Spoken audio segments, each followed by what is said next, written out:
visuals, King T'Challa here. The worst Black Panther impression ever. Yes, I've took it upon myself to become, well, just because I'm wearing the chain which gives you the suit doesn't necessarily mean I'm the King of Wakanda. I keep arguing with my mum that I am. Listen, right, if you want to be the King of Wakanda, you can be the King of Wakanda. It's up to you. Don't set limits. I still have an awesome sword. That seems very kingly of me. And this week's Superhero Wednesday, I don't know if I introduced the fact that it's Superhero Wednesday. I think I did. Maybe I just talked about my T'Challa chain. But anyway, this week's Superhero Wednesday, I'm going to tell you, if you don't already, but I'm going to tell you why you should read comic books. In about 6 or 7 reasons? Ish. Yes, because... Okay, we'll start that again. Yes, because... so many people have fallen in love with the MCU and they say, oh, I love these characters, you know, I love Marvel, I love superheroes and stuff.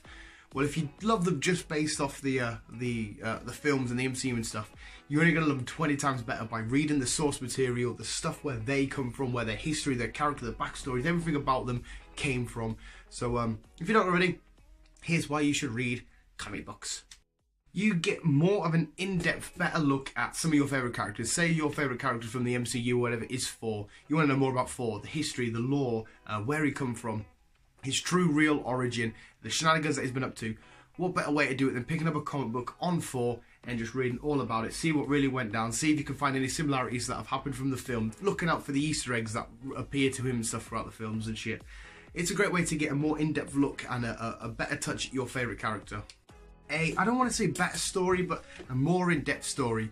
We get great stories in the MCU, we get great stories in the superhero films, but we get epic, game-changing stories in the comic books because they've already been around for years and these stories that are game-changing and epic have already happened. And again, the films are taken an adaptation from the comic books. The Age of Ultron storyline, the Civil War storyline. Go back to read the comic books and you'll see it on a bigger, much better, awesome scale of what they've took from these pages and realise how amazing it is. I still think reading Civil War is a hell of a lot better than watching it. Watching it is perfect, it's beautiful. But reading it is something else because we've got more characters in there, we've got more circumstances, we've got more question marks at the end. We've got so much more that it changes because it's a bigger world in the comic book world because everybody's in it. So yeah, you get slightly more better in-depth storytelling. So many more characters. And then what I mean by that is the MCU are continuously adding characters, and they probably will in the future, 10, 15, however long they're going to last for.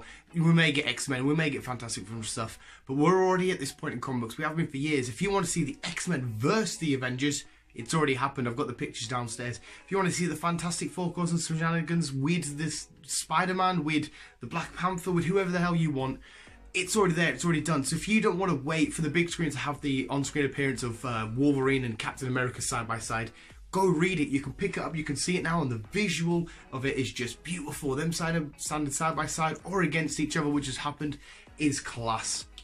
The correct way of stuff happening, like I said, in the films, again, it's a different adaptation. It's not exactly what happened in the comic books, it's its own version. But if you want to see how it really went down, definitely go check it out in the comic books. If you really want to know how Ultron was created, how Captain America and Tony Stark really fell out, which is kind of spot on anyway, how certain characters should look, how certain characters should act and sound, how certain characters actually interact with each other, you can read it all in the comic books. The history is a key one.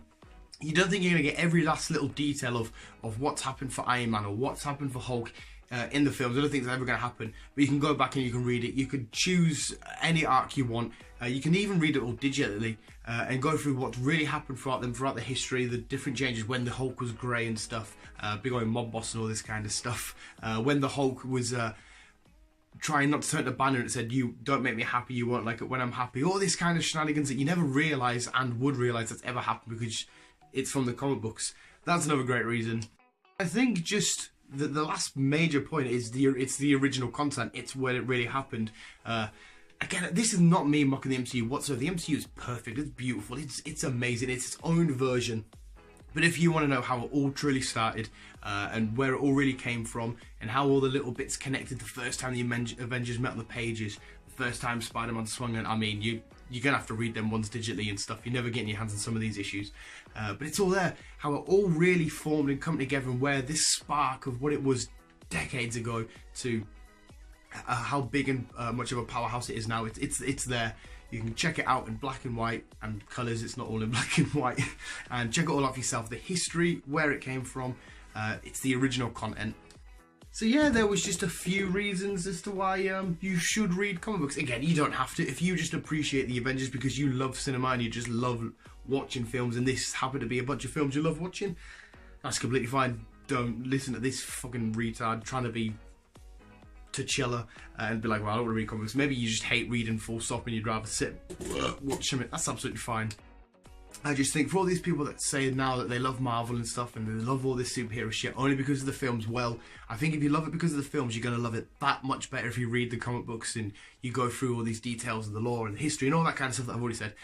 I think it will do you a world of good, and it will give you a bit more appreciation and a bit more love for these characters and stuff. So yeah, but again, you can just clearly tell me to neck off. Neck off, whatever that means.